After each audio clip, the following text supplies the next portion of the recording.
In this video I want to show you a little number trick. I will be able to predict your answer. You can pick any number that you want to start with and I will be able to predict the answer that you're going to end up with. Then after you give it a try, we'll walk through and see if we can't figure out what's going on here, and then we'll pull the curtain back and look at the algebra behind this to know how these number tricks work, and you could come up with your own and make it to maybe win some bets and show people that you got some great math skills. Alright, so here we go. Your turn. Walk your way through these steps. Step number 1 is pick any number between 1 and 100. Pick any number between 1 and 100. Alright, got it? Okay, here we go. Step number 2. Add 7 to that number. Whatever number you started with, add 7. Alright. Step 3. Multiply that number by 3. Multiply that number by 3. If you need to grab a calculator, feel free. Do what you need to do there. Okay. Step 4. Subtract 11. So from that number, subtract 11. Alright. Again, the calculator, feel free. Not a problem. Alright, then we'll go to step 5. Add 2 times your original number. So if your original number was 5, we would add 10. Okay. So go ahead and do that. Should have a number now. Alright, then divide that number by 5. Okay, so whatever that number was, take it, divide by 5. Then, into step number 7, subtract whatever your original number was. So whatever you started with, subtract that number. Alright, a couple more seconds here. If you ever need me to slow down, feel free to pause. Okay, then finally step 8, and your answer is 2. Your answer is 2. How did I know that? You picked, no matter what, you got 2, right? Huh. Well, let's try another example. Let's see if it works again. So let's back up here. And I'm just going to work this out step by step in the bottom here. So pick any number from 1 to 100. And let's make it pretty nice to work with. Let's just do number 3. Alright. Then we're going to add 7 to that number so it becomes 10. Alright. Then we're going to multiply by 3. So 10 times 3 would be 30. Okay. Multiplied by 3. Subtract 11. So 30 minus 11 would be 19. Okay. Then add 2 times your original number. I started with 3, so I need to add 6. So 19 plus 6 is 25. I'm going to divide that by 5.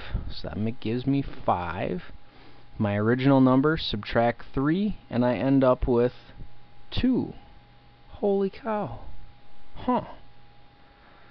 So I got 2, you got 2. What's going on here? Alright, well, let's take a look behind the curtain and look at the algebra that's involved to come up with this particular number trick. Alright, so let's go back to the beginning, and this time, rather than picking a specific number, what do we use to represent numbers in algebra? A variable. So let's pick a variable, and let's start with x. So I'm going to start with x, first step. Okay, so then plus 7. Alright, so to represent that here, it would be x plus 7. Then I'm going to multiply by 3. So I'm going to multiply this whole thing by 3.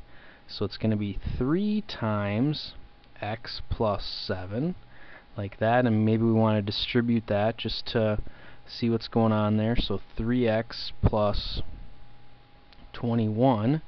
Okay, so I just multiplied by 3. Now I want to subtract 11. Okay, so 3x plus 21 minus 11. I could simplify that. That would become 3x plus 10. Okay, add 2 times the original number. My original number was x, so if I add 2x, I would have 3x plus 10 plus 2x. Okay, and I could combine like terms. 2x and 3x would be 5x plus 10. Okay, then I divide by 5. So I'm going to divide this whole thing by 5. Another way we could think of that is to divide each piece by 5. That would give me, I'll do it in 2 steps here. I could divide out a 5 like this. So this is the same thing. I just divided each piece by 5. Then you might see what's going on here. So that's gone, and we're left with just the x plus 2. Subtract the original number, that's the x, and we're left with 2. So no matter what number you pick, you're always going to end up with 2.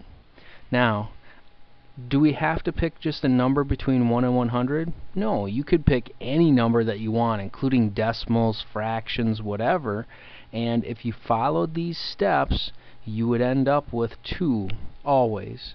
So, you see how that works?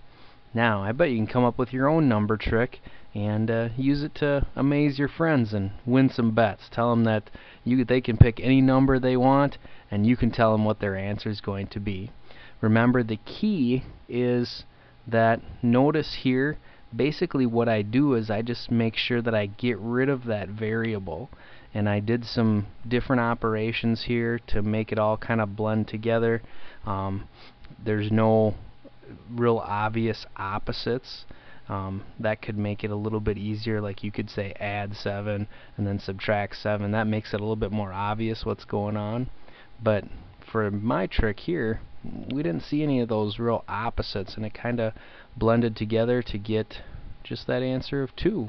So, kind of a fun little number trick there, showing the algebra behind it and how something like that works. So next time that you come upon a number trick, whether it's a number trick like this, or sometimes there's things that involve birthdays and different things like that, apply some algebra and see if you can't figure out, well, why is it that that works. I hope this video was enjoyable and that you learned a little something. Have a good one.